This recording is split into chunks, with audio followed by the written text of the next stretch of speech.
husnul khotimah, mati dalam keadaan. Yang kedua su'ul khotimah, mati dalam keadaan buruk. Berarti mati terbagi dua. Kira-kira ibu mau matinya sekarang apa 100 tahun lagi? Gimana Bu? Ya kalau saya suruh pilih salah satu gimana? Mau matinya sekarang atau 100 tahun lagi? 100 tahun lagi. Kalau 100 tahun lagi nggak apa-apa, kami mati semua gitu. Ibu hidup sendiri kan gitu. Atau sekarang? Sekarang malaikat sedang mendengar. Kalau seperti itu kita baca Al-Fatihah kan gitu Bu. Gimana kira-kira Bu? Mati terbagi dua. Pertama namanya mati husnul khatimah. Ada pemuda ketika tawaf di Ka'bah. Tawaf itu apa Bu? Yang pernah haji apa tawaf? Mengelilingi Ka'bah selama 7 kali. Dia gendong ibunya karena ibunya sudah lumpuh. Setelah dia tawaf, ditaruhnya ibunya di kursi roda. Dan dia sujud. Setelah sujud enggak bangkit-bangkit. Rupanya sudah mati. Itu mati apa tuh Bu? Depan Ka'bah. Husnul khatimah, dalam keadaan baik. Ada orang suka main domino.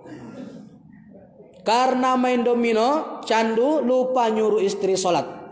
Lupa menyuruh anak sholat. Tiba-tiba skorotul maut, enggak mati-mati. Yang teringat apa Bu? Balak 5, balak 3 kan gitu. Istrinya teringat suami saya suka main domino. Diambilnya kartu domino, ditempelnya ke dahi suami, baru mati suaminya. Itu mati apa namanya tuh Bu? Su'ul khatimah. Pertanyaannya kira-kira apa yang membuat orang termasuk kepada ciri-ciri su'ul khatimah?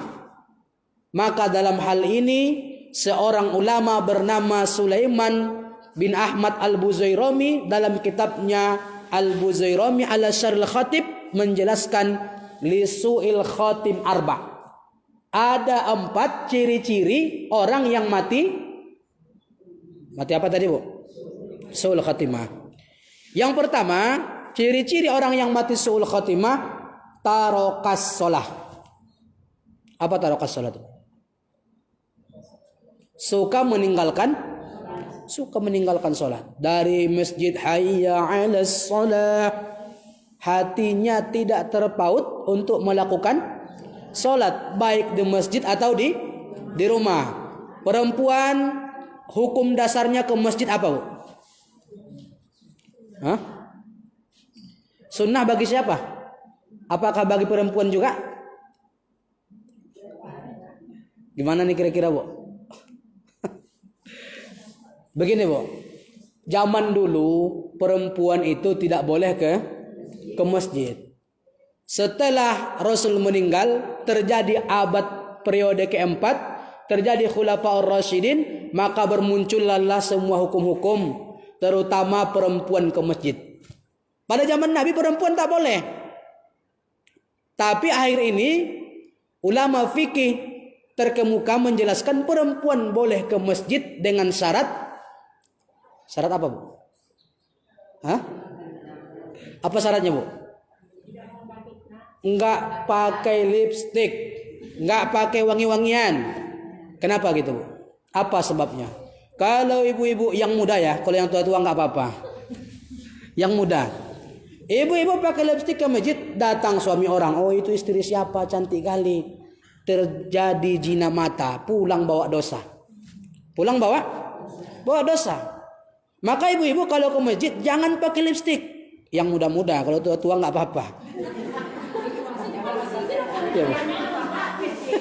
Ya, yang tua-tua maksudnya Bu ya. Ibu-ibu jangan pakai lipstik ke masjid. Biasa saja. Makanya di kampung saya dulu Bu, kata orang-orang tua-tua kami di sana, kalau mereka mau cari istri, tengoknya waktu maghrib. Kenapa? Di kampung perempuan nggak suka pakai lipstik kalau ke masjid. Nampak wajah aslinya, yang berlobang, yang bagaimana gitu bukan? Mukanya gitu bukan? Maka ibu-ibu yang dimuliakan Allah Subhanahu wa taala, kalau ke masjid ibu-ibu jangan pakai lipstik. Jadi pertanyaan apa tadi? Kenapa orang tergolong kepada mati su'ul khotimah suka meninggalkan salat, apalagi salat tarawih Bu? Salat tarawih. Ibu kenapa enggak ke masjid salat tarawih? Jawabnya apa Bu? Malas saya Pak Ustaz. Malasnya bagaimana? Imamnya Pak Ustadz. Bagaimana imamnya Bu? Imamnya ayatnya panjang-panjang Pak Ustadz. Panjang-panjang ayatnya.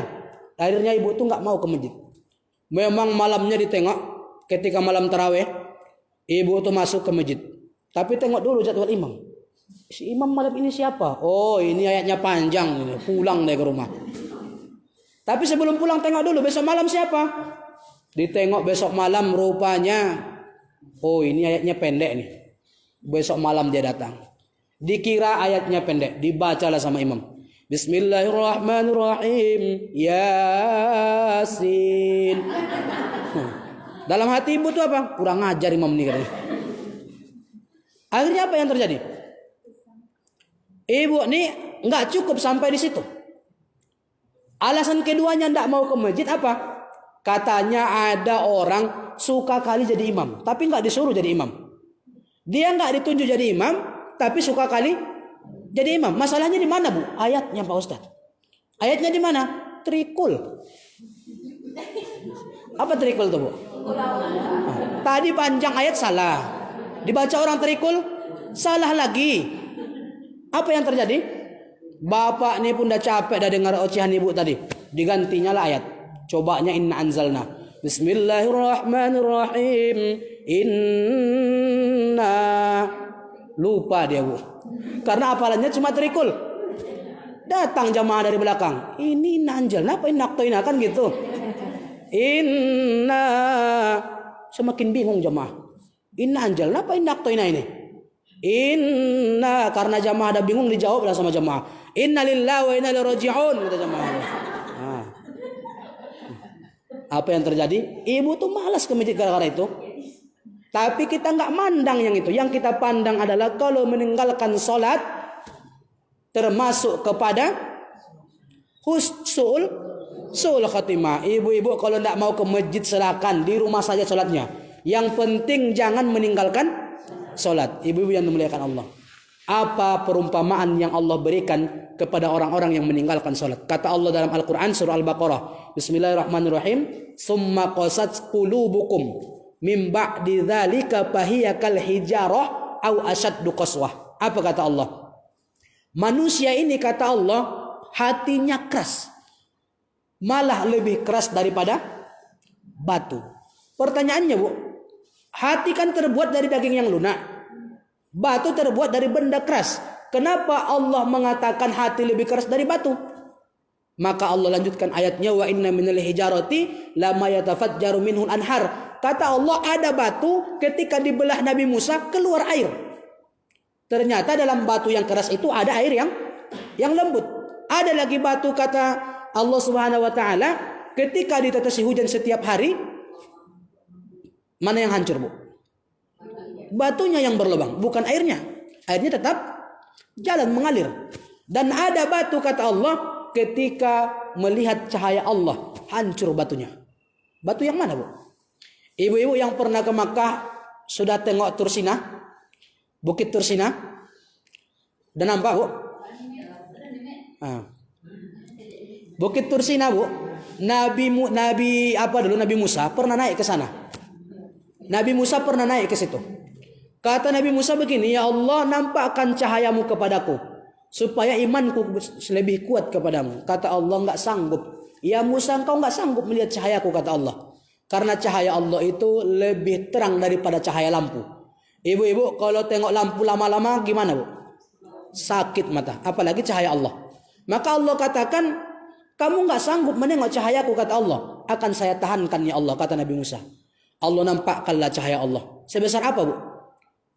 Ketika ditanya Sayyidina Ali, sebesar apa cahaya yang Allah nampakkan? Kata Sayyidina Ali, begini Bu jawabnya. Jawabnya begini, enggak dijawab dengan kata-kata, tapi jawabannya seperti ini, kecil. Ketika Nabi Musa berusaha melihat cahaya Allah, Nabi Musa pingsan. Bukit Tursina hancur. Intinya apa tuh? Batu yang keras terbuat dari benda keras hanya melihat secuil cahaya Allah hancur. Bagaimana dengan hati yang terbuat dari daging yang lunak? Berkali-kali Allah firmankan aqimus shalah, aqimus shalah, aqimus shalah. Masih ada yang meninggalkan? Mana yang lebih keras, batu apa hati? Hati. Makanya Allah katakan orang yang meninggalkan salat lebih keras hatinya dari batu. Maka ibu yang dimuliakan Allah, jangan tinggalkan sholat.